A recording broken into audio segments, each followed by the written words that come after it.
भाई साहब अनम्यूट करें अपने आप को, भाई साहब अनम्यूट करें, वीर सागर जी भाई साहब अनम्यूट करें। हाँ जी, अब आवाज आ रही है? हाँ जी भाई साहब आ रही, अब आ रही है। चलिए चलिए, सॉरी। जी जी मित्रों, हमारा आज का विषय है जैन दर्शन की व्यावहारिकता। जैन दर्शन की 20-21 विशेषताओं को हमने कल जानने की कोशिश की थी, और तब ये भी जाना था कि जैन दर्शन एक निवृत्तिवादी दर्शन है, एक आध्यात्मिक दर्शन है। तो ये प्रश्न उठता है कि क्या वो हमें सामाजिक जीवन में, पारिवारिक जीवन में कुछ उपयोगी है? एक जिज्ञासा तो ये उत्पन्न होती है। दूसरा, कई बार हम ऐसा देखते हैं कि बहुत से लोग जैन दर्शन की तरह तरह से प्रशंसा करते हैं, लेकिन खूब प्रशंसा करने के बाद में अंत में लेकिन, किंतु, परंतु लगाकर ये साथ में जोड़ देते हैं कि कुछ भी हो, जैन दर्शन व्यावहारिक नहीं है, प्रैक्टिकल नहीं है, उसको जीवन में जिया नहीं जा सकता है, उसको उतारा नहीं जा सकता है। वो बहुत ऊंची ऊंची बातें करता है, उसकी बातें आदर्श की है, केवल आदर्श की है, व्यवहार की नहीं है, ऐसा उस पर आरोप लगाया जाता है। बहुत लोग इस तरह का आरोप लगाते हुए मुझे मिलते हैं, आपको भी अवश्य मिले होंगे, जो जैन दर्शन की तारीफ करते हुए भी उसे एक आदर्शवादी दर्शन ही मानकर रह जाते हैं, उसे एक व्यावहारिक दर्शन है ये नहीं समझ पाते हैं। ये आरोप लगता है।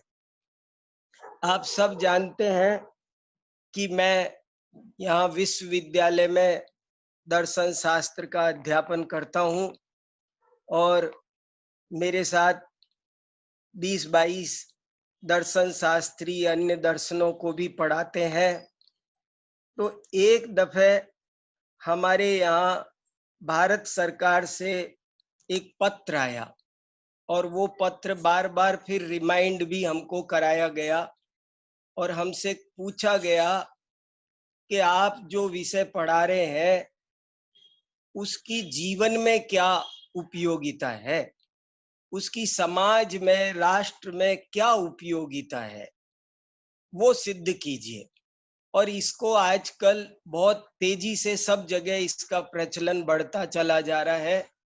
इसको सभी संस्थाएं, बड़े बड़े लोग इस तरह से कह रहे हैं कि आप एप्लाइड फिलॉसफी की बात करो। एप्लाइड फिलॉसफी, एप्लाइड फिलॉसफी का मतलब है जो एप्लीकेबल हो।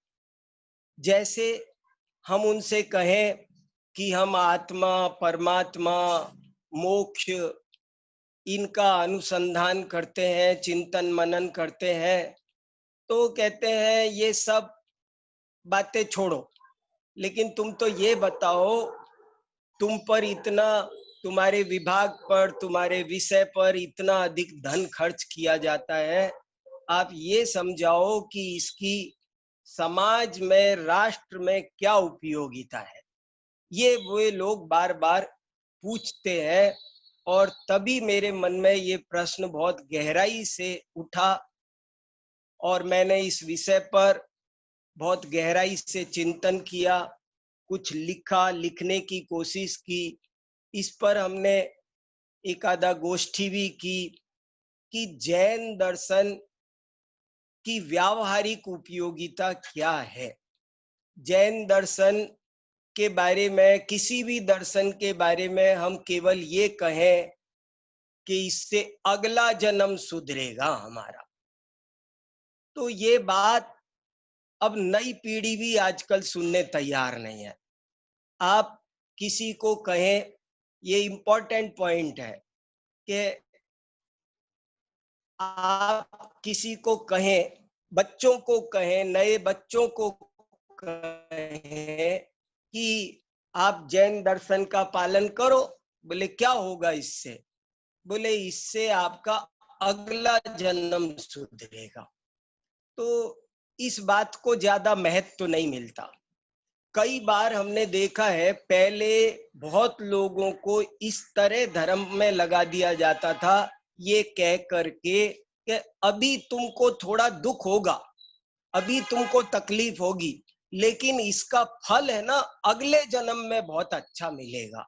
तो तुम अगले जन्म की चिंता करो, इस जन्म की चिंता मत करो।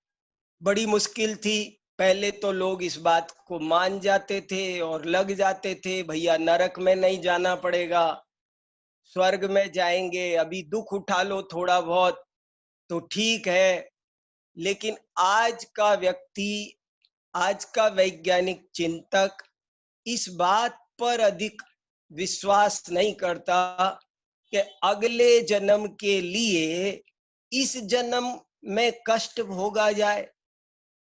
और वो ये प्रश्न उठाता है कि आप अगले जन्म की बातें मेरे से मत करो, आप तो मुझे इस जन्म को सुखमय करने की विद्या हो आपके पास तो मुझे बता दो। आप ये मत बताओ कि ये पढ़ूंगा तो मुझे मोक्ष मिलेगा, ये पढ़ूंगा तो नरक मिलेगा, ये पढ़ूंगा तो स्वर्ग मिलेगा। आप छोड़ो वो बातें, लेकिन आप तो ये बताओ कि मुझे सुख कैसे मिलेगा। और यही एक महत्वपूर्ण प्रश्न है।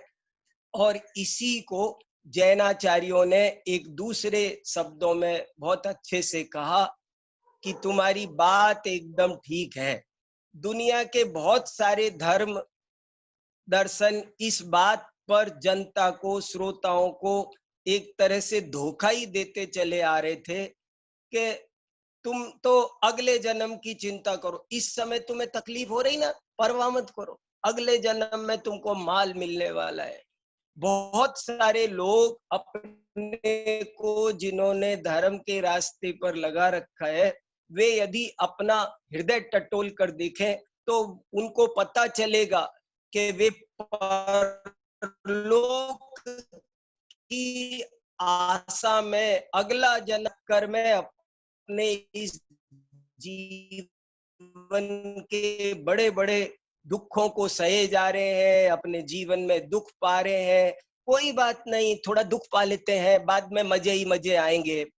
लेकिन ये एक बहुत बड़ी भ्रांति है, क्योंकि धर्म उसका नाम है जो अभी सुख दे। जो बाद में सुख दे उसका नाम धर्म नहीं है। धर्म उसका नाम है जो तत्काल सुख दे। जो बाद में सुख दे उसे धर्म नहीं, कर्म कहते हैं। जो अभी सुख दे उसका नाम धर्म है, और जो बाद में सुख दे उसे कर्म कहते हैं। तो हमें कर्म नहीं करना है, हमें धर्म करना है। और धर्म करना है तो वो अभी तत्काल सुखदायक होना चाहिए। ये जैन आचार्यों की बहुत गहरी स्थापना है, जिसको किसी हिंदी के कवि ने कहा है, शानदार भूत था भविष्य भी महान है, अगर हम संभाल लें जो कि वर्तमान है। जैन कवि भी कुछ इसी तरह कहते हैं कि यदि आप अपना वर्तमान सुधारेंगे तो निश्चित रूप से आपका भविष्य भी सुधर जाएगा। एक बहुत अच्छा श्लोक जैनाचार्यों ने लिखा है, बहुत महत्वपूर्ण श्लोक है इस विषय में। वो श्लोक ये है, संदिग्धेपि परे लोके कर्तव्यो धर्म संग्रह, यद्यस्ति ततः किम स्यात्, यद्यस्ति नास्ति को हतः। बहुत सुंदर श्लोक है। संदिग्धेपि परे लोके, कि परलोक संदिग्ध हो तो भी। हम 2 मिनट को देखो, जैन आचार्य कितने व्यावहारिक बनते हैं, कितनी व्यावहारिकता से बात करते हैं। जैन दर्शन की व्यावहारिकता पर हमको चिंतन कर रहे हैं हम लोग, कि जो परलोक है, स्वर्ग नरक है, वो मानना हमने नहीं है। चलो हम 2 मिनट को ये भी मानते हैं, क्योंकि आजकल के बहुत से बच्चे ये कहते मिलेंगे कि वो किसने देखा, वो संदिग्ध है, वो कोई तो कह देगा है ही नहीं, कोई कहेगा संदिग्ध है। तो ठीक है, हम 2 मिनट को मान लेते हैं। संदिग्धेपि परे लोके कर्तव्यो धर्म संग्रह, यदि नास्ति ततः किम स्यात्, यद्यस्ति नास्ति को हता। यदि वो नहीं है तो क्या हुआ, कोई नुकसान नहीं है।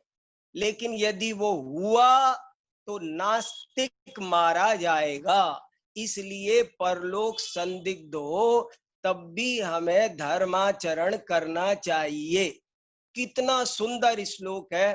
पंडित कैलाश चंद जी शास्त्री इसके लिए एक बहुत अच्छी कहानी सुनाते थे, वो बहुत मार्मिक है। एक दफे की बात है कि एक पंडित जी, एक जैन पंडित जी ट्रेन में यात्रा कर रहे थे, और जब वो ट्रेन में यात्रा कर रहे थे तो ट्रेन चल रही थी, जो भी कोई बेचने आता था, पूड़ी कचौड़ी दाल मोठ ये समोसा चाय सब लोग खरीदते थे, खाते थे। वो अपने शांति से पंडित जी बैठे थे। और जब शाम का समय हुआ 5:30-6 बजे, तो उन्होंने अपना भोजन का समय हुआ तो अपने बैग में से टिफिन निकाला और खोल के भोजन करना प्रारंभ किया। तो उनके सामने एक मौलवी साहब बैठे थे। उन मौलवी साहब ने कहा, अच्छा तो ये बात आप जैन है। पंडित जी एक बात बताओ, आप अपनी आत्मा को इतना दुख क्यों दे रहे हो? मैं इतनी देर से सोच रहा था कि सब लोग मजे मस्ती कर रहे हैं और आप कुछ नहीं खरीद रहे हैं, कुछ नहीं खा रहे हैं। मेरी समझ में नहीं आता कि आप अपनी आत्मा को इतना कष्ट क्यों दे रहे हो पंडित जी, ये तो बताओ। इसीलिए दे रहे हो ना कि नरक में ना जाना पड़े, इसीलिए बात हो पंडित जी। किसने देखे स्वर्ग नरक, क्यों इतना दुख अपनी आत्मा को दे रहा है? सब मस्त है, सब मजे कर रहे हैं, आप भी मजे। तब पंडित जी ने जो उत्तर दिया वो बहुत ही ध्यान से सुनने लायक है। पंडित जी ने उत्तर दिया कि देखो मौलवी साहब, पहली बात तो आपने जो ये कही कि मैं अपनी आत्मा को बहुत कष्ट दे रहा हूं, सो ये बात आपकी बिल्कुल गलत है। आप इस शब्द को वापस लो। कष्ट मैं अपनी आत्मा को नहीं दे रहा, मैं तो बड़े आराम से शांति से एकदम निराकुल मस्त बैठा हुआ हूँ। मुझे क्या कष्ट हो रहा है? कष्ट तो आपको हो रहा था। बार बार बार बार उछल आया कि नहीं, वो खाने वाला आया कि नहीं, चाय वाला आया कि नहीं, पता नहीं मिलेगा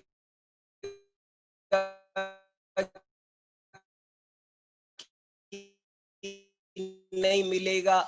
आपके आप थे दिन से परेशान तो आप थे, मुझे क्या परेशानी थी? आपने देखा मुझे परेशान होते हुए? मैं तो बिल्कुल परेशान नहीं था, मैं तो बहुत आराम से, मेरे पास देखो घर की बनी हुई देसी घी की पूड़ियां रखी है, सब्जी रखी है, मिठाई रखी है, आप चखो तो सही। मुझे कोई चिंता ही नहीं। ट्रेन जंगल में रुक गई क्या, स्टेशन आया क्या नहीं आया, खाना मिलेगा कि नहीं, बासा तुसा मिलेगा क्या होगा, मैं तो मस्त रहूं। मुझे कहाँ आकुलता है? आकुलता तो आपको हो रही है। इसलिए पहली बात तो ये मन में से निकाल दो कि मुझे कोई तकलीफ है, तकलीफ तो आपको हो रही थी। रही बात स्वर्ग और नरक की, सो देखो मौलवी साहब, स्वर्ग नरक की बात अभी 1 मिनट को हम चलो आप ही की मान लेते हैं। हालांकि आपने भी देखे हैं और हमने भी देखे हैं, लेकिन ना अभी फिलहाल उस बात पे हम बहस कर सकते हैं, ना तो आप मुझे सिद्ध करके बता सकते हो कि नहीं है, और न मैं आपको सिद्ध करके बता सकता हूं कि है। इसलिए उस बात को छोड़ते हैं और अपन मान लेते हैं 2 मिनट को, आपके साथ हो जाता हूं मैं खड़ा कि मान लिया स्वर्ग नरक नहीं। तो ये बताओ कि नहीं है तो नहीं है, मेरे बाप का क्या बिगड़ने वाला है? मैं तो बहुत शानदार जीवन जी के जा रहा हूँ, बढ़िया शुद्ध सात्विक भोजन कर रहा हूँ, स्वास्थ्यवर्धक। और आप तो सारा जीवन जैसा तैसा गंदा संदा खाकर अपना पैसा बर्बाद कर रहे, अपना स्वास्थ्य बर्बाद कर रहे, अपना मन परेशान कर रहे, सब तरह से दुख उठा रहे। और देखो सिद्ध तो अपन कर नहीं सकते ना, तो अब ये समझो कि नहीं हुए तो हमारा तो कुछ नुकसान होने वाला नहीं है। लेकिन सुनो, यदि कदाचित हुए तो आपका क्या होगा ये सोच लो। हमारे तो दोनों हाथों में लड्डू है, यदि हुए तो भी हम फायदे में रहने वाले हैं, और यदि नहीं हुए तो भी हम फायदे में रहने वाले हैं। इसलिए ये परलोक सुधारने की चिंता की छोड़ो, आप इस लोक सुधारने की बात करो। तब भी जैन दर्शन, जैन आचार बहुत ही व्यावहारिक है, जीवन को सुखदायक बनाने वाला है। ये हमारा आज का विषय है। जैन आचार्यों ने इस विषय पर क्या क्या किस किस तरीके से चिंतन किया है और लोगों ने क्या आरोप लगाया है, वो सब जैन दर्शन के अनुयायियों को एक दफे उस पर गहराई से चिंतन करना चाहिए। जैन दर्शन आप ऐसा समझो जैसे कोई आपकी अदालत में जैन दर्शन को खड़ा कर दिया गया हो और जैन दर्शन पर यह आरोप लगाया गया है कि जैन दर्शन वैसे तो बहुत अच्छा है, आपकी सारी बातें सुन ली, आप अहिंसा की ऊंची ऊंची बातें करते हो, सूक्ष्म अहिंसा की बातें करते हो, बहुत अच्छी हैं, लेकिन आरोप लगाया जाता है कि आप ही केवल हो, आपके आप केवल आत्मा आत्मा की मोक्ष की बातें करते हो। आपके आपकी बातें, पहली बात तो वे व्यावहारिक नहीं है, दूसरी बात उनकी विश्व शांति में, समाज शांति में, समाज राष्ट्र विश्व को शांति प्रदान करने में इनके लिए कोई योगदान जैन धर्म दर्शन करता है। ये मानो जैन दर्शन एक है और उसी आपके लिए जैन आचार्यों ने देता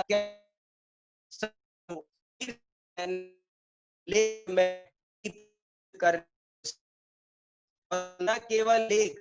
मैंने तो ये बात जब हमारे ऊपर सरकार से बार बार आई कि आप इसकी व्यावहारिकता सिद्ध करो, तो मैंने एक पुस्तक ही बनाने की योजना बनाई थी, उसकी मैंने पूरी रूपरेखा भी बना ली, उसकी विषय सूची भी बना ली, उसके 6 अध्याय भी बना लिए, लेकिन वो काम मैं अभी तक नहीं कर सका हूँ।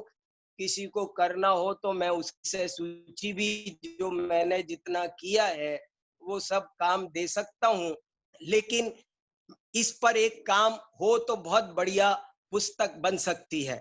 मैंने तो इस तरह से अन्य दर्शनों के साथ भी तुलना की और फिर ऐसे अध्याय बनाए, प्रथमान योग की व्यावहारिकता, करणान योग की व्यावहारिकता, चरणान योग की व्यावहारिकता, द्रव्यान योग की व्यावहारिकता, जैन ग्रंथों की व्यावहारिकता, जैन समाज की व्यावहारिकता, ऐसे 6-7 अध्याय बनाए और इस विषय को रखने की कोशिश की। देखो जैन आचार्य कितना अधिक व्यावहारिकता के प्रति सजग रहते हैं, आज हमको यही चिंतन करना है। वे शास्त्रों की रचना प्रक्रिया हो, कुछ भी हो, हर विषय में, जैसे प्रमेय रत्नमाला ग्रंथ में एक बहुत बढ़िया प्रकरण आता है और वो सभी शास्त्रों में थोड़ा बहुत आता ही है। शास्त्र कैसे होने चाहिए, तो लिखा सत्यानुष्ठान इष्ट प्रयोजनवंती ही शास्त्राणी। शास्त्रों को ऐसा होना चाहिए कि उनका उनका प्रयोजन, उनका अनुष्ठान सत्य हो, असत्य नहीं होना चाहिए। आप कितनी भी अच्छी बात बताओ, लेकिन वो असत्यानुष्ठान नहीं होना चाहिए, नहीं तो आपका उपदेश निरर्थक है, आपका उपदेश व्यर्थ है। आपका उपदेश तभी सार्थक है जब आपका उपदेश सत्य हो। सत्य, सत्य माने जिसे किया जाना संभव हो। और इसमें बहुत बढ़िया उदाहरण दिया कि एक व्यक्ति को बुखार आ गया, तो उसके लिए एक वैद्य ने दवाई बताई, सर्व ज्वर हर तक्षक रोग चूड़ामणिवत। बोले बुखार नहीं उतर रहा, क्या करें? तो उससे कहा कि एक मणिधारी सर्प खोजो और उसके मुकुट में मणि होती है, वो मणि निकाल कर लाओ, और ये जिस बच्चे को बुखार हो रहा है इसके सिर पर रख दो तो सारा बुखार उतर जाएगा। बात सही है, लेकिन फिर भी वो असत्यानुष्ठान होने से ये उपदेश व्यर्थ है। देखो कितना गहरा, और कई उदाहरण दिए वहां, बहुत लंबी चौड़ी चर्चा की है कि शास्त्र में वही बात कहो, वही बोलना चाहिए जो सत्य हो, जो सत्य नहीं हो वो नहीं बोलना चाहिए। बहुत उदाहरण दिए। एक उदाहरण ये भी दिया कि जैसे कोई पुत्राभिलाषी हो तो उसे ये उपदेश दिया जाए कि तुम अपनी माता से विवाह करो, तो ये उपदेश सत्य नहीं है, इष्ट नहीं है। तो जो सत्य हो, इष्ट हो, वही उपदेश कार्यकारी है। मैं आपको ये एहसास कराने की कोशिश कर रहा हूं कि जैनाचार्यों ने भी यद्यपि आत्मा, परमात्मा, पूर्ण निवृत्ति की बातें, दुनिया से ऊपर उठकर दुनिया की चिंता मत कर, तू परद्रव्यवादो दुख गई, पर द्रव्य की तरफ देखेगा तो तेरी दुर्गति होगी। तू पर द्रव्य की तरफ मत देख, तुझे समाज से, दुनिया से, राष्ट्र से कुछ लेना देना नहीं है। तू पाप पुण्य से पार, समस्त विकल्पों से पार, एक आत्मा को जानो, उसी में जम जाओ, उसी में रम जाओ, यही जैन धर्म है। इससे आगे जैन धर्म कुछ नहीं है। बड़ी गजब की बात है। देखो बहुत अच्छे से, शांति से आप स्वयं जब इस विषय पे चिंतन करेंगे तब आपको पता चलेगा। मुझे भी जब पहली बार ये कहा कि जैन दर्शन व्यावहारिक है क्या, बताओ, तो हमने कहा कैसी बातें कर रहे हो, क्या लेना देना हमको इन बातों से, हम तो एक आत्मा, एक देखिए जानिए, रम रही है एक ठौर। तो समस्त विकल्पों का त्याग करके आत्मा में जमना, रमना, मुक्तिपुरी पहुंचना, यही तो शॉर्ट एंड स्वीट जैन धर्म है। इसके आगे है क्या बात? कुछ नहीं। लेकिन फिर जब सोचा, देखो दुनिया को तो उत्तर चाहिए, और दुनिया को, जैन दर्शन के विद्वानों को कैसी कैसी चुनौतियां जैन दर्शन के सामने आती हैं, और उनको हमें कैसे संभालना है, उनका क्या उत्तर देना है, कैसे समझना है, यही एक बात है। तो हम चिंतन कर रहे हैं कि जैन दर्शन के संबंध में, कि जैन दर्शन यद्यपि वो निवृत्ति का, आत्मा का, पूर्ण वीतरागता का, किंचित भी राग को जो उपादेय नहीं कहता है, ऐसा पूर्ण वीतरागता का दर्शन है, लेकिन फिर भी उसकी आराधना से, उसकी जिन जैन दर्शन की उपासना से, जो व्यक्ति उसकी उपासना करता है, उसकी उपासना से सहज ही, स्वयमेव ही, बाई प्रोडक्ट की तरह समाज, राष्ट्र, विश्व का भी परम हित होता है। विश्व शांति में भी जैन दर्शन का, जैन आचार का बहुत बड़ा योगदान सिद्ध होता है। यही बात बहुत जोर शोर से हमको समझनी है, बतानी है। वो कैसे व्यावहारिक है, कैसे वो, देखो उस पर इस तरह के भी आरोप लगते हैं कि उसे पाला नहीं जा सकता, कि साहब इनकी अहिंसा बहुत सूक्ष्म है। लेकिन जैसा कि बहुत अच्छे से यशस तिलक चंपू में इस प्रकरण को उठाया गया कि अहिंसा, वहां पर 2 श्लोक आए हैं बहुत सुंदर। जले जंतु थले जंतु आकाशे जंतुरेव च जंतुमाला कुले लोके कथम भिक्षुरहिंसकः। अरे जल में जीव है, थल में जीव है, आकाश में जीव है, सारी सृष्टि जीवों से भरी हुई है, तो फिर जीव हिंसा कैसे नहीं होगी? हम कैसे जिए बताओ? आपका तो धर्म ऐसा है कि हम जी ही नहीं सकते, फिर तो हम, तो फिर उत्तर दिया कि अग्नन अपि भवेत् पापी निघ्नन अपि न पाप भाग परिणाम विशेषेण यथा धीवर कर सकऊ। कि देखो भैया, धीवर माने मछली पकड़ने वाला और कर्षक माने किसान, ये दोनों है, लेकिन परिणाम के कारण बोले एक व्यक्ति जीवों को मारता हुआ भी हिंसा नहीं करता है और एक नहीं मारता हुआ भी हिंसा करता है। कैसे? बोले जैसे धीवर दिन भर मछली मारने का प्रयास करता है और कदाचित एक भी ना मार सके तो भी वो हिंसक है, और एक किसान दिन भर खेत में अनेक सूक्ष्म जीवों की हिंसा करता है, तथापि उसका उद्देश्य हिंसा नहीं है, उसका उद्देश्य जीवों की प्राण रक्षा है। लोगों को अन्न देकर वो जीवन चलाना चाहता है, इसलिए उसको हिंसा का दोष नहीं लगता। तो हिंसा और अहिंसा परिणामों पर निर्भर करती है।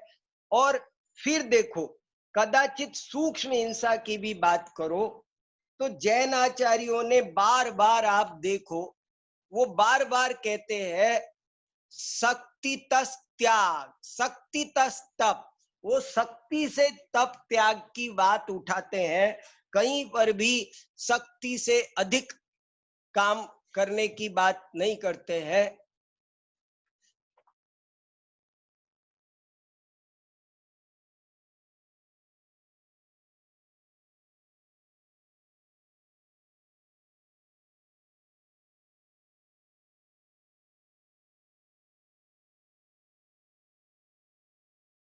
Hello hello. तो जैन आचार्य बार बार शक्ति तस तप, शक्ति तस त्याग की बात करते हैं। इससे सिद्ध होता है कि उनका उपदेश बहुत व्यावहारिक है। फिर देखो आप, कितनी गजब की बात है कि वे अणुव्रत बोलते हैं। इससे बड़ा शब्द और क्या होगा? अणुव्रत। अणुव्रत माने इससे छोटा, और इससे छोटा शब्द क्या होगा? अणुव्रत धारण करो तुम। जैन आचार्यों ने बार बार बार शक्ति तस त्याग, शक्ति तस तपस्वी, अणुव्रत पालने की बात क्यों कही? वो कहते पीयूषम नई निश्शेषम पिबन्नेव सुखायते। अमृत एक घड़ा भर के पीने की जरूरत नहीं है, एक चम्मच भी पियो तो उससे अमृतत्व की प्राप्ति हो जाती है। इसलिए जैन आचार्यों ने बहुत ही व्यावहारिकता का ध्यान रखा है। आप देखो, खदिर सार भील की कहानी, ऐसी अनेक कहानी प्रथमान योग में भरी पड़ी है। एक खदिर सार नाम का भील था, उसको एक मुनिराज ने क्या उपदेश दिया? ये उपदेश दिया कि तुम कौवे के मांस का त्याग करो। और वो एक कौवे के मांस का त्याग मात्र करने, कितना छोटा सा उपदेश दिया। ये पंक्ति ध्यान रखने लायक है कि जैन आचार्य कहते हैं कि व्रतों में अल्पता चल सकती है। आपसे कभी भी नहीं कहा कि आप शक्ति से ज्यादा करो, आप शक्ति अनुसार ही करो, लेकिन जितना नियम लिया है उस पर दृढ़ता रहो, उसे दृढ़ता से पालना जरूरी है। शिथिलता, व्रतों में अल्पता चल सकती है पर शिथिलता नहीं चल सकती। इसलिए ये बात बहुत जरूरी है। कौवे का मांस छोड़ा पर उस व्रत पर वो दृढ़ रहा तो आगे चलकर वो राजा श्रेणिक बना और आगे चलकर तीर्थंकर बनेगा। ये बहुत बड़ी विशेष बात है। मुझे तो ये गाथा जो बार बार कही है, अनेक ग्रंथों में आई है, जम सक्कदितम किज्जदि जम चण सक्कदित हेव सद्धेणम सद्धेमाणो जीवो पावदि अजरामरम ठाणम। बार बार ये गाथा आई है कि जो शक्य हो वो करो और जो शक्य नहीं हो उसकी केवल श्रद्धा करो। देखो, श्रद्धा मात्र से व्यक्ति धर्मात्मा बन जाता है। कैसे? आप रात्रि भोजन नहीं छोड़ सकते, तो जैनाचार्यों ने आपसे जबरदस्ती नहीं की, आप मत छोड़ो। आप जितना कोई कहे मैं रात 10 बजे बाद का छोड़ता हूं तो वो करो, 8 बजे बाद का छोड़ता हूं तो वो करो, आप जितना करो, लेकिन आप श्रद्धा सही करो। आप ऐसा नहीं हो सकता कि आप देखो, एक व्यक्ति ऐसा है कि जो रात में भोजन नहीं करता और कहता है कि वैसे जमाना बदल गया है, कर सकते हैं, छोड़ने में कोई दम नहीं है। और एक व्यक्ति ऐसा है जो रात्रि में भोजन करता है पर श्रद्धा ऐसी रखता है कि करना नहीं चाहिए, करना गलत है, मेरी मजबूरी है जो मैं करता हूं। तो बताओ कौन सा धर्मात्मा है? जैन आचार्य कहते हैं वो जो कर रहा है पर जिसकी श्रद्धा सही है वो धर्मात्मा है। तो जैन आचार्यों ने तो सबसे पहले श्रद्धा ठीक करो, बस इतने से ही आप धर्मात्मा बनोगे। आपकी शक्ति हो तो व्रत पालन करो, नहीं तो मत करो। कौन किसने कहा? इस तरह बार बार देखो कितनी बड़ी बड़ी बात है। जैन आचार्यों ने कहा अनर्थ दंड व्रत, व्रत भी दिए तो कैसे कैसे व्रत दिए? अनर्थ दंड व्रत। अनर्थ दंड व्रत का मतलब क्या? कि आप नहाना है नहाओ आराम से, किसने मना किया? 2 बाल्टी 3 बाल्टी खूब नहाओ, लेकिन नहाने के बाद जब नहा लिए अच्छे से तब तो नल बंद कर दो, तब भी चलाते छोड़ दिया, ऐसा तो मत करो। ये अनर्थ दंड व्रत। आत्मानुशासन में एक श्लोक लिखा है कि हे भाई, तू धर्म के लिए कुछ मत कर, हम तेरे से कुछ नहीं कह रहे कि तुझे ये करना है, दान करना है, पूजा करनी है, दान कर, कुछ कर। हम तो तुझसे ये कह रहे हैं कि बस पाप मत कर, बस तू बहुत बड़ा धर्मात्मा, केवल पाप छोड़ दे, यही धर्मात्मा है। तो इस तरह कितनी सरलता से, कितनी व्यावहारिकता से जैन आचार्यों की शास्त्र रचना है, जैन आचार्यों की उपदेश की शैली है।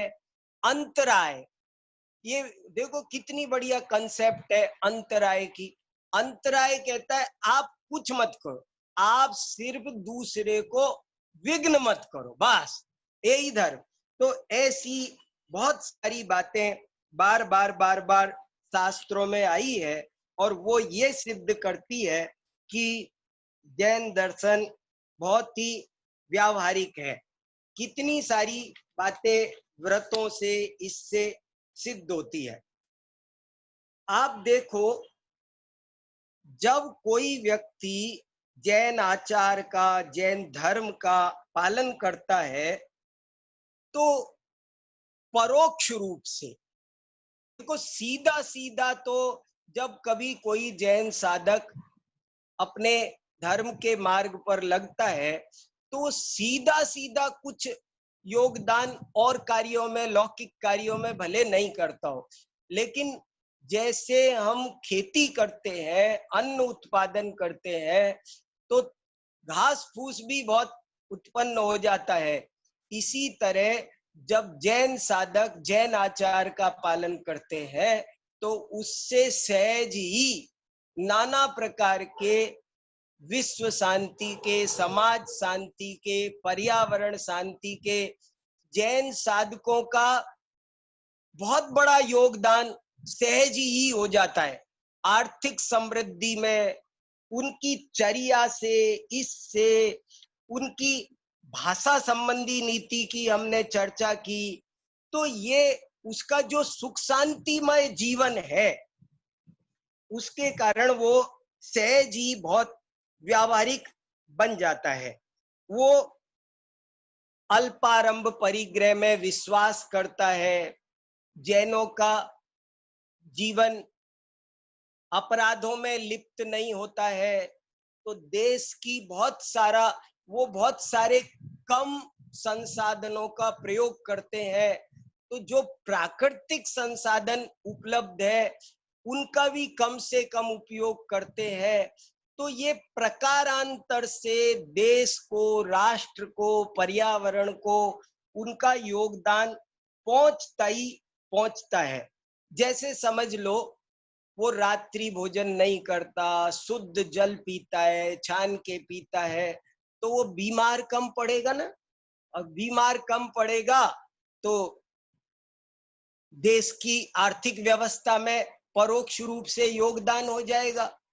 अपराध नहीं करेगा तो देश में जितना भी जो न्याय व्यवस्था के लिए खर्चा हो रहा है वो उस खर्चे से भी वो देश को बचाएगा। इस तरह से परोक्ष रूप से वो देश की आर्थिक समृद्धि में, देश के पर्यावरण शुद्धि में, देश की स्वास्थ्य समस्याओं में उसका योगदान स्वयमेव पहुंचता है। इसमें कोई संदेह नहीं है। देखो पानी की, अभी लोग कहते हैं कि अगला विश्व युद्ध कभी होगा तो पानी की कमी के कारण होगा। जैन समाज, जैन साधक पानी को बचाने में कितना बड़ा योगदान करता है। एक एक बूंद पानी की बचा के खर्च करता है, बासा भोजन नहीं छोड़ता, परिग्रह सीमित रखता है। इन सब के कारण नाना प्रकार की उसकी बातें बनती है जो उस विश्व शांति में योगदान देती है। जैनों की छोटी छोटी चर्या देखो, मंदिर जा, एक दिन की बात है, मैं सफदरजंग हॉस्पिटल में मेरे एक परिचित डॉक्टर से ऐसे ही मिलने गया। तो मिलने गया तो वहां बहुत भीड़ हो रही थी। तो मैंने डॉक्टर साहब से कहा कि डॉक्टर साहब क्या बात है, यार इतनी भीड़ लगी हुई है। तो डॉक्टर ने जवाब दिया कि अरे जैन साहब, पहले लोग सुबह उठकर मंदिर जाते थे, अब जब से लोगों ने मंदिर जाना बंद किया है तब से यहाँ भीड़ लगना शुरू हो गई है। तो देखो, मंदिर जाने की, प्रातः काल सुबह उठ के मंदिर जाने की एक छोटी सी क्रिया है, लेकिन उस छोटी सी क्रिया का कितना बड़ा प्रभाव आ रहा है कि उसके कारण कितना मन तन स्वस्थ रह पाता है। आज वैज्ञानिक सिद्ध कर चुके हैं कि शुद्ध पानी पीने से, रात्रि भोजन नहीं करने से कितनी बीमारियों से बचा जाता है। आज ये इंडिया टुडे में एक लेख आया था, उसमें लिखा था कि डायबिटिक वगैरह बीमारियों का कारण, एक मुख्य कारण रात्रि भोजन है। लोग रात को भोजन करके सो जाते हैं, वो किडनी पर वजन पड़ता है, पचता नहीं है, तो नाना तरह की स्वास्थ्य संबंधी समस्याएं रात्रि के भोजन के कारण होती है। तो इसलिए ये सब बातें, कई दफे तो ऐसा होता है कि हम पूरी बात सुनते नहीं, समझते नहीं, तब हमको कभी कभी ऐसा भ्रम हो जाता है कि अरे ये अव्यावहारिक है। हम जैन दर्शन पर जल्दी से लोग आरोप लगा देते हैं कि ये अव्यावहारिक है, क्योंकि पूरी बात सुनी नहीं, समझी नहीं। एक दफे क्या हुआ, एक जैन साहब को बुखार आ गया, और उनको जब बुखार आ गया तो वो डॉक्टर के पास गए। डॉक्टर बोला कि जैन साहब ये तो मलेरिया है, आपको मच्छर ने काटा है और मच्छर के काटने से बुखार हुआ है, लेकिन अब एक बात बताओ, आप हमेशा कहते रहते थे मच्छर नहीं मारना चाहिए, मच्छर नहीं मारना चाहिए, बड़ी अहिंसा अहिंसा की ऊंची ऊंची बातें करते थे। अब आज मुझे ये बताओ, अब आपका क्या मत है? मच्छर मारे जाए या तुम्हें मरने दिया जाए? क्या किया जाए बताओ? अब बताओ, अब क्या करें? तो जैन साहब ने कहा कि देखो डॉक्टर साहब, आपसे बहस करने की शक्ति मुझ में नहीं है। मैं महावीर भगवान का शिष्य हूँ और आपको ज्यादा बहस करनी हो तो आप महावीर भगवान से बात कर लो। तो उन्होंने बोले वो कैसे करें? बोले आप फोन से कर लो। तो महावीर भगवान को फोन मिलाया गया। दोस्तों देखो गजब की बात, महावीर भगवान को फोन मिलाया, फोन मिल गया, बात हो गई। महावीर भगवान बोले हाँ भाई बोलो कैसे फोन मिलाया, क्या कहना था? तो वो बोले कि आपने कहा था कि मच्छर मत मारो, अब ये बताओ मच्छर मारे तो हिंसा होती है, नहीं मारते हैं तो मलेरिया हो रहा है, अब क्या करे, बड़ा संकट है, आप समाधान बताओ। तो महावीर भगवान ने जो उत्तर दिया वो सुनो आप ध्यान से। महावीर भगवान ने उत्तर दिया कि अरे आपने मेरी पूरी बात नहीं सुनी, मैंने आपसे ये भी तो कहा था कि रात में भोजन मत किया करो, कूलर में पानी मत छोड़ा करो, गंदगी मत छोड़ा करो, जूठन मत फैलाया करो। अगर तुम मेरी पूरी बात मानते तो मच्छर पैदा ही नहीं होते, तो मारने की बात कहां से आती? तुम मेरी पूरी बात सुने नहीं, माने नहीं, इसलिए ये समस्या इतनी बड़ी खड़ी हो गई।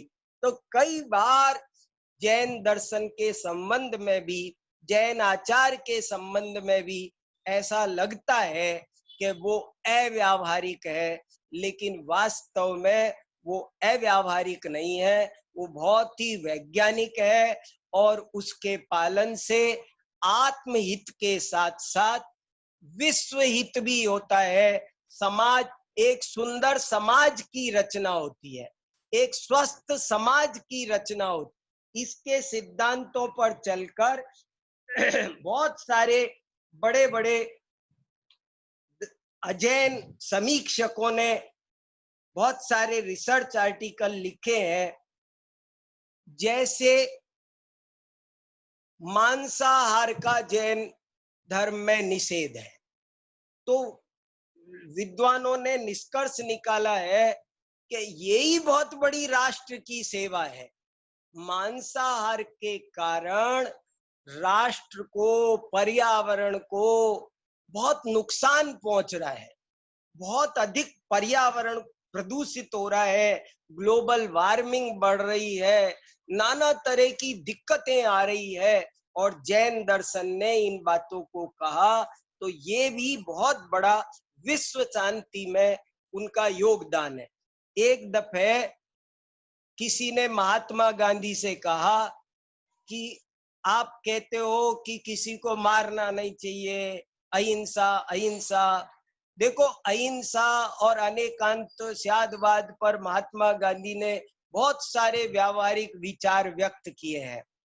एक दफे उनसे जब ये कहा कि आप बहुत अहिंसा की बातें करते हो, लेकिन एक बात बताओ कि अगर शेर बकरी को ना मारे तो अपने बच्चों को क्या खिलाएगा, कैसे पालेगा? आप अहिंसा हिंसा की बातें करते हो। देखो दूसरे धर्म इस तरह की अनुमति दे देते हैं, ऐसे झूठ बोल सकते हैं, ऐसे हिंसा कर सकते हैं, लेकिन जैन धर्म ऐसा कभी नहीं कहता, वो किसी भी कीमत पर हिंसा झूठ की अनुमति नहीं देता। इसलिए जैन धर्म पर ये प्रश्न लगता है कि क्या वो व्यावहारिक है फिर? तो महात्मा गांधी से जब ये प्रश्न पूछा गया तो महात्मा गांधी ने उत्तर दिया कि देखो भैया, तुमने शेर के बच्चों की तो चिंता कर ली कि उनका क्या होगा, लेकिन वो बकरी के बच्चों की चिंता कौन करेगा? तुमने उनकी चिंता क्यों नहीं करी? तो तुम अधूरी बात सोचते हो। और जैन धर्म की एक खास बात ये है कि वो सबका हित सोचता है। आप कहते हैं कि हमको हमको झूठ नहीं बोलने दे रहा, हमको चोरी नहीं करने दे रहा, तो ये हमारा हित नहीं कर रहा, लेकिन वो सबका हित सोच रहा है। इसलिए कभी कभी ऐसा हमको गलत फहमी हो जाती है कि वो व्यावहारिक नहीं होगा।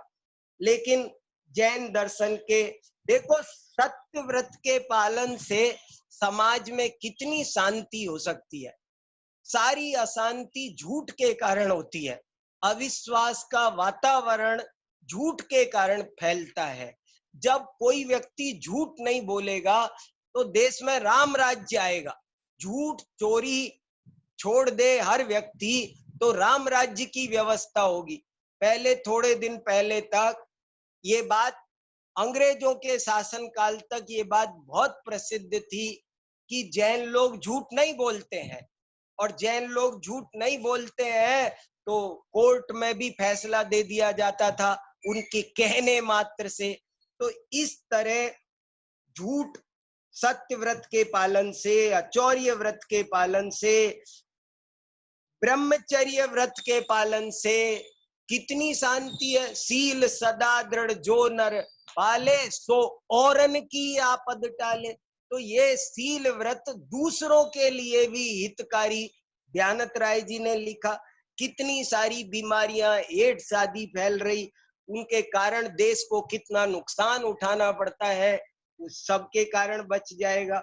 परिग्रह का जो भंडारण देश की कितनी बड़ी समस्या है, उससे बच जाएंगे। तो आचार्यों ने, जैन आचार्यों ने कहा, हिंसा दिशु इहा मुत्रा पाया वद्य दर्शनम। हिंसादि दोनों लोकों में दुखदाई है और अहिंसादि दोनों लोकों को मंगल बनाने वाले हैं, दोनों लोकों को सुख देने वाले हैं। इसलिए लोकाचार पर देखो, गोमट सार में जैन आचार्य लोक विरुद्ध आचरण करने को कितना मना करते हैं। गोमट सार में एक बहुत अच्छा लिखा टीका में, यद्यपि विमलो योगी छिद्रान पश्यति मेदिनी, ततो लौकिकाचारम मनसापि न लंघयेत। यद्यपि योगी विमल है, लेकिन पब्लिक तो पब्लिक है। लोग इसलिए कभी मन से भी लोकाचार का उल्लंघन मत करो। कितना लोकबाधित हेत्वाभास माना, लेकिन इसका अर्थ नहीं है कि उन्होंने लोक मूढ़ता का कठोर निषेध भी किया। जैन आचार्यों का चिंतन बहुत जबरदस्त है। वे साफ साफ कहते हैं, सर्वे वै जैनानाम प्रमाणम लौकिको विधि।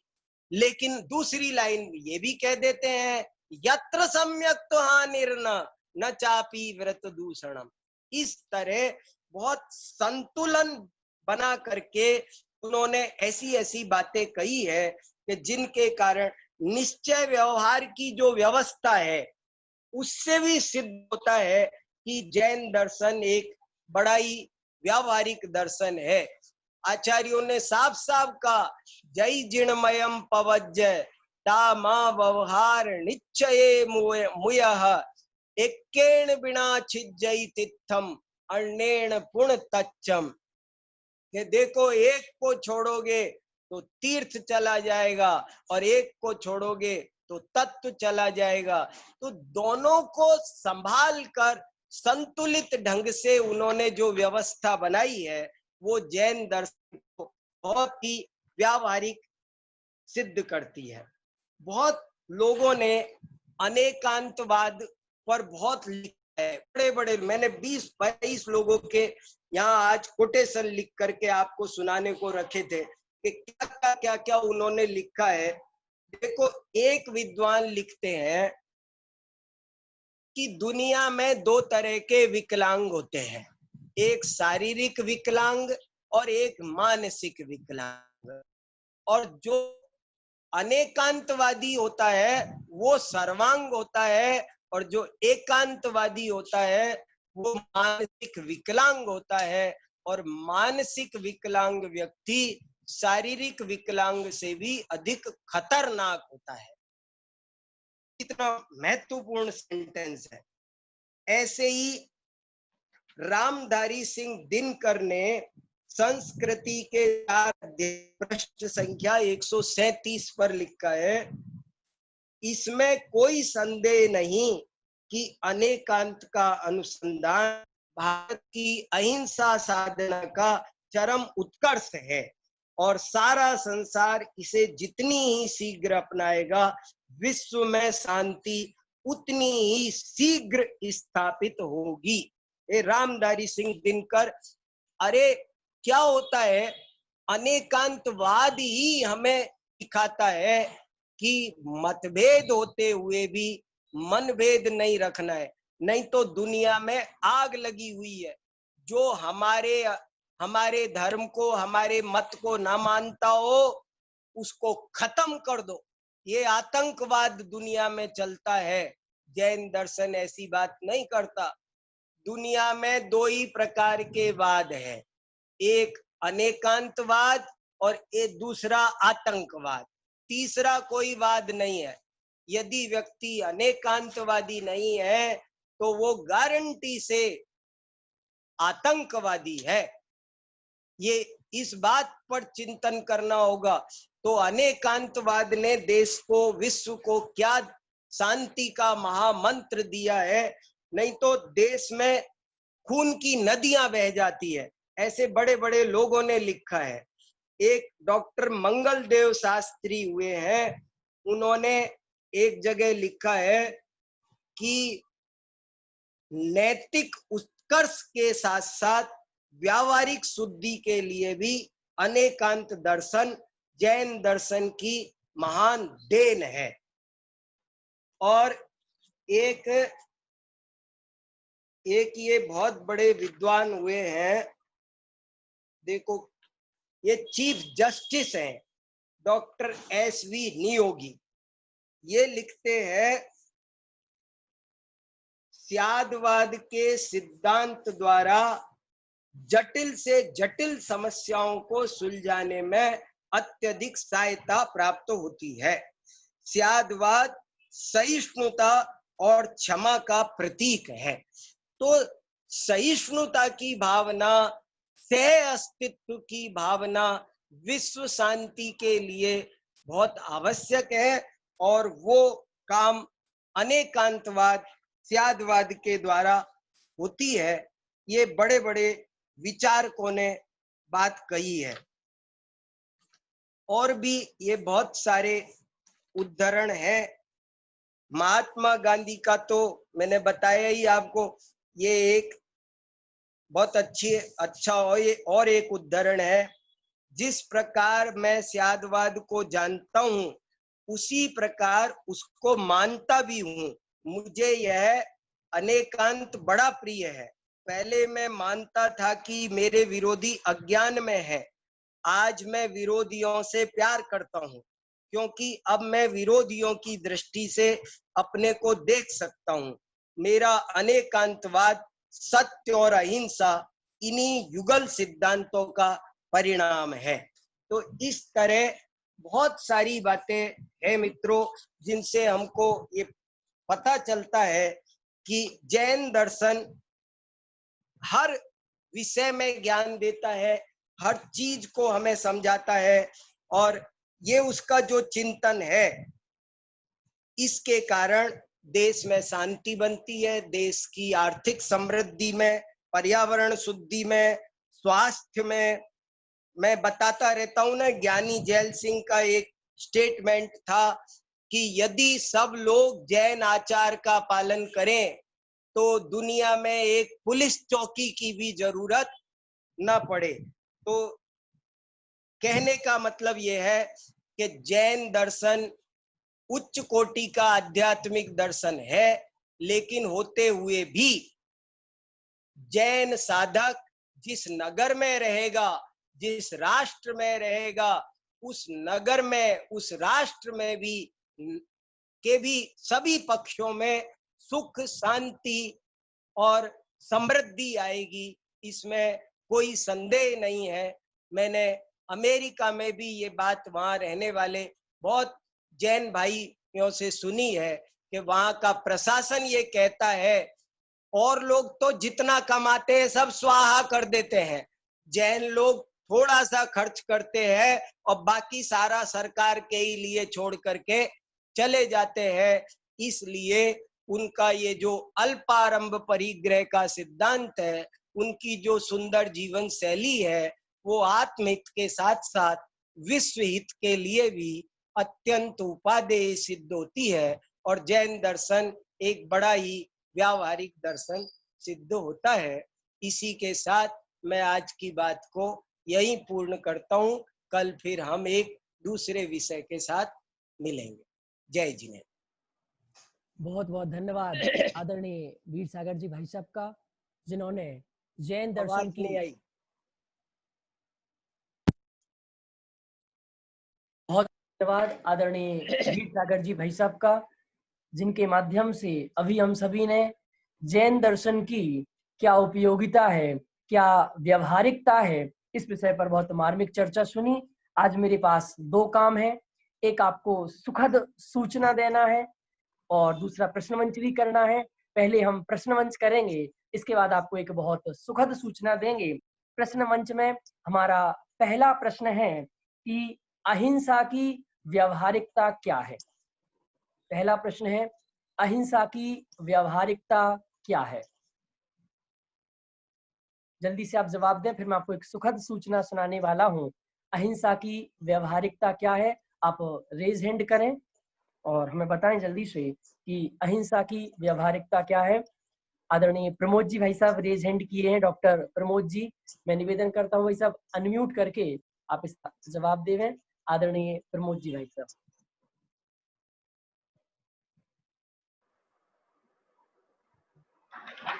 मैंने प्रश्न का उत्तर देने के लिए रेज हैंड नहीं किया था, मैंने प्रश्न पूछने के लिए रेज हैंड किया था। अच्छा हाँ हाँ हाँ, फिर भी जो प्रश्न का उत्तर मेरे विचार से जो गांधी जी का स्टेटमेंट भाई साहब ने दिया कि अगर जो है शेर के बच्चे अगर हिंसा नहीं करेंगे, बकरी को नहीं मारेंगे, शेर बकरी को नहीं मारेगा तो शेर अपने बच्चों को क्या खिलाएगा।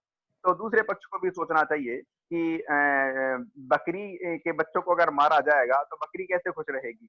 इसलिए दोनों पक्षों को अगर विचार करें तो यह अहिंसा की व्यावहारिकता है।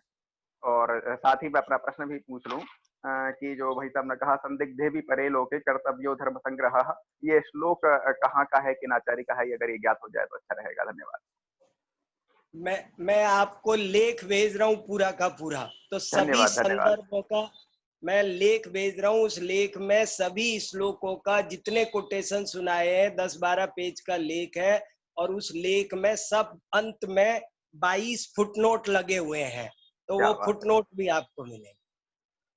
हाँ, भाई साहब ने कह ही दिया अपने माध्यम से कि मैं लिंक भेज रहा हूँ। हमारे पास भी कितने सारे मैसेज आ रहे हैं, फोन आ रहे हैं, और हमको स्वयं को, मुझे खुद वो लेख पढ़ने की बहुत अधिक जिज्ञासा है, पर वो एक पूरे लेख एक जगह व्यवस्थित होके बहुत सुंदर तरीके से प्रकाशित हो, इसके लिए बीड़ा उठाया है सर्वोदय अहिंसा ट्रस्ट ने। ये आपके लिए आज के लिए बहुत बड़ी सुखद सूचना है, खुशखबरी है कि सर्वोदय अहिंसा ने ये बहुत बड़ा बीड़ा उठाया है, और वो आदरणीय भाई साहब के समस्त लेखों का संकलन करके उन्हें एक पुस्तक के रूप में बहुत सुंदर तरीके से प्रकाशित करेंगे। तो ये सर्वोदय अहिंसा काम करने वाला है, बहुत जल्दी वो किताब हम पब्लिश करेंगे। आपको हाथ में मिले या ना मिले, फिजिकल मिले या ना मिले, पर पीडीएफ उसकी जल्दी अवेलेबल कराएंगे। और अगर आप इसमें अपना कोई भी योगदान देना चाहते हैं तो वो मेरे से या संजय जी से संपर्क करें, हम उसका जल्दी प्रकाशन करेंगे। दूसरा मेरा प्रश्न है, जैन धर्म विश्व हित, राष्ट्र हित और समाज हित में जैन दर्शन से, जैन धर्म से विश्व हित, राष्ट्र हित और समाज हित कैसे होता है। आपको प्रश्न है कि जैन दर्शन के द्वारा विश्व हित, राष्ट्र हित और समाज हित कैसे होता है, इसका जवाब आपको देना है। जल्दी से शीघ्रता से आप रेज हैंड करें।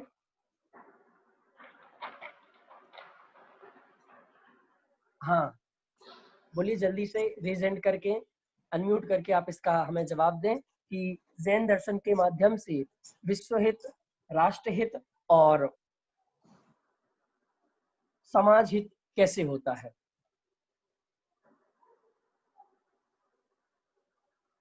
आप जल्दी से रेज हैंड करें। हाँ, ज्योति जी मोदी बोलिए, बहुत सुंदर, अपने आप को अनम्यूट करके बोलिए।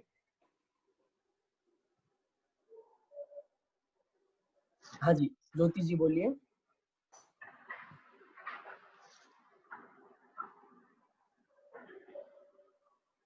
हाँ जी, आपकी आवाज नहीं आ रही है, अनम्यूट करें अपने आप को।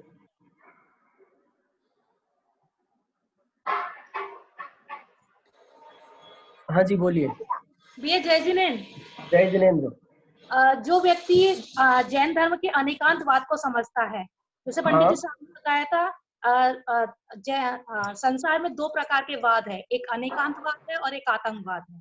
जो अनेकांतवाद को समझता है वो मतलब वो विश्व को शांति रूप देता है इस तरह से, और बाकी सब आतंकवादी है। जैन साधक, जैन धर्म जो है उच्च कोटि का अध्यात्म से परिपूर्ण है। तो जैन साधक जहां भी रहेगा, वो जिस देश में रहेगा, नगर में रहेगा, वहां सुख समृद्धि और शांति को प्रदान करेगा इस तरह से। और दूसरा बताया था कि जो अनेकांतवाद का जो सिद्धांत है वो नैतिक उत्कर्ष के लिए भी एक साधकतम है और अहिंसा को मतलब बढ़ावा देता है। इस तरह से बताया था कि जो शक्य बात हो वही हमारा जैन धर्म बताता है, और जो अशक्य, ठीक है, तो इससे विश्व हित कैसे होगा, देश हित कैसे होगा, समाज हित कैसे होगा, ये बातें तो ठीक है, इससे समाज का हित कैसे होगा? मतलब अनेकांत को समझेगा जीव, जब अनेकांत को समझेगा तो वो समझ पाएगा कि मतलब जिसे जीव को जीव माता देखागा। जैसे बहुत सुंदर जवाब दिया आपने, बहुत अच्छा जवाब आप दे रहे हैं। आज हम थोड़ी सी न्यूज़पेपर की ओर चलें, टीवी की ओर चलें, देखें तो आज पूरे देश अपना कितना सारा पैसा सिर्फ सुरक्षा के लिए खर्च कर रहे हैं, सिर्फ बंदूकों पर कितने कितने, बमों पर कितने कितने पैसे खर्च कर रहे हैं। पर अगर हम अनेकांतवाद को समझ लें, आतंकवाद से लड़ाई करने के लिए, आतंकवाद से रोकने के लिए, अपने देश को सुरक्षा करने के लिए कितने कितने उपाय सरकार कर रही है, कितना कितना पैसा खर्च कर रही है, और अगर अनेकांतवाद जीवन में आ जाएगा तो सारा आतंकवाद खत्म हो जाएगा, सारी अशांति खत्म हो जाएगी। यहाँ एक भाई साहब ने उल्लेख हमें पढ़ के बताया था, यदि दुनिया के सभी लोग जैनाचार अपना लें तो इस पूरी दुनिया में एक पुलिस चौकी की जरूरत नहीं पड़ेगी। बहुत सुंदर जवाब आपने दिया। अब मेरा अगला प्रश्न है, एक बहुत अच्छी बात, अनेकांतवादी कैसा होता है? इस प्रश्न का जवाब कमेंट करके दे सकते हैं, एक शब्द में इसका जवाब देना है, वन वर्ड, एक शब्द में इसका जवाब देना है, कमेंट करके जवाब दें, अनेकांतवादी कैसा होता है? शारीरिक, मैं ऑप्शन दे देता हूं, शारीरिक विकलांग, मानसिक विकलांग या सर्वांग। अनेकांतवादी जल्दी से कमेंट करके बताएं, कौन कमेंट करके बताए? बहुत सुंदर, संकेत जी शास्त्री ने इसका, बहुत सारे लोगों ने जवाब दे दिया।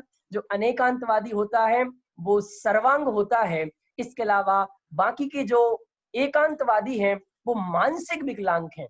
और भाई साहब ने एक बात और अच्छी कही थी कि शारीरिक विकलांगता एक बार चलेगी, एक बार आप शरीर की विकलांगता होने पर भी आप लाइफ में कुछ कर सकते हैं, पर अगर मानसिक विकलांगता आपके जीवन में है तो आप लाइफ में कुछ नहीं कर सकते हैं, कभी भी सुख शांति प्राप्त नहीं कर सकते हैं। इसके बाद हमारा जो अपरिग्रहवाद का सिद्धांत है, इसकी बहुत तारीफ है पूरी दुनिया में, इसको अपना कर ही इसके लिए मुझे एक बहुत अच्छी पंक्ति याद आ रही है, भाई साहब, हमारी जरूरत कम है इसलिए हमारे वजूद में दम है। हमारे जैनियों की जरूरत कम है, हमारा व्यर्थ का कोई खर्चा नहीं है, व्यर्थ की हमें हमारे आडंबर नहीं है, व्यर्थ का हमारा सेवन नहीं है, व्यर्थ का क्रियाकांड नहीं है, खाने में, पीने में, उठने में, दिखावटी में। बहुत सुंदर। एक अंतिम प्रश्न अब मैं आप सभी से ले रहा हूं, जल्दी से, जैन धर्म सबका हितैषी कैसा है, कैसे है? जैन धर्म सबका हितैषी कैसा है? हमें तो लगता है जैन धर्म सिर्फ जैनियों का हितैषी है, जैनों का हित करने वाला है, या मनुष्यों का हित करने वाला है, इंसानों का हित करने वाला है, सबका, मतलब दुनिया में जो कुछ भी है तो सबका हितैषी जैन दर्शन कैसे है? हाँ, 2 लोगों ने रेज हैंड किए हैं। हाँ, मीनाक्षी जी बोल रही हैं। हाँ, अनम्यूट करें अपने आप को। मीनाक्षी जी बोलिए।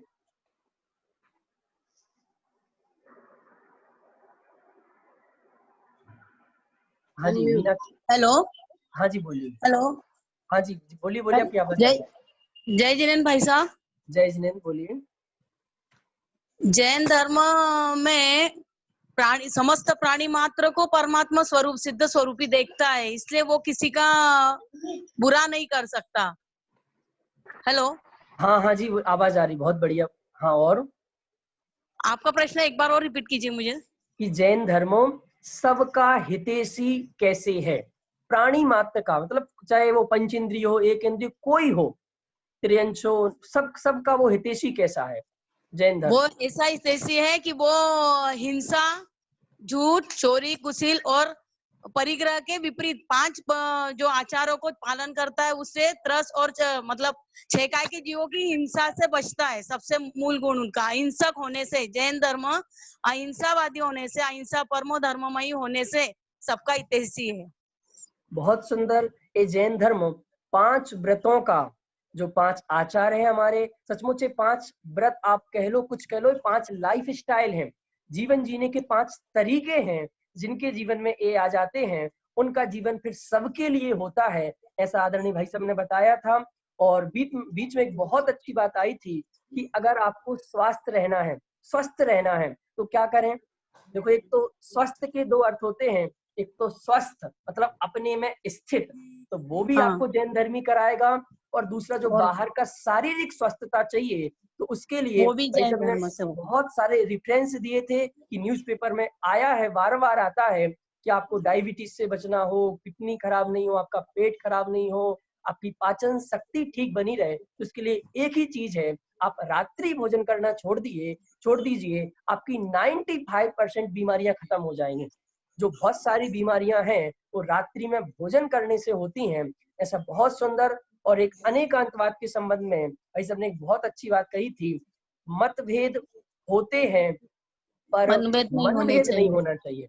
यानी हमारा अनेकांतवाद क्या सिखाता है कि किसी के साथ कोई मतभेद नहीं है, हम विश्व शांति के लिए काम कर रहे हैं। ऐसी बहुत सुंदर क्लास, एक सिद्धांत की बहुत अधिक उपयोगिता है, इसके बिना हमारा जीवन चल ही नहीं सकता है। अगर आप चलाना चाह रहे हैं तो आप अच्छा जीवन नहीं चला सकते हैं, सच्चा जीवन नहीं चला सकते हैं, अगर एक बहुत अच्छा माई वे इज ऑलवेज हाईवे, अगर आप जैन धर्म के रास्ते पर आ गए हैं तो समझो फिर आप हाईवे पर हैं, आपको कोई दिक्कत आने वाली नहीं है। और आप जैन धर्म के रास्ते पर नहीं है तो आपको बहुत तकलीफें आएंगी, बहुत दुख आएंगे, बहुत प्रॉब्लम्स आएंगे, और सारी प्रॉब्लम्स का सॉल्यूशन है जैन धर्म। ऐसी आज हमने चर्चा सुनी और पुनः सूचना हम समस्त लेखों का प्रकाशन कर रहे हैं सर्वोदय अहिंसा की ओर से। तो आपकी इसमें जो भी भावना है वो हमें एक बार आप जरूर बताएं, आपका क्या निवेदन है, कोई सुझाव हो, कोई सहयोग की भावना हो, हम आपकी सारी भावनाओं को स्वीकार करेंगे। और अब कल मिलेंगे ठीक 4 बजे, तब तक के लिए सभी को सादर जय जिनेन्द्र। जिनेन्द्र जैन। अरे वो तो यहाँ से बोल रहा है।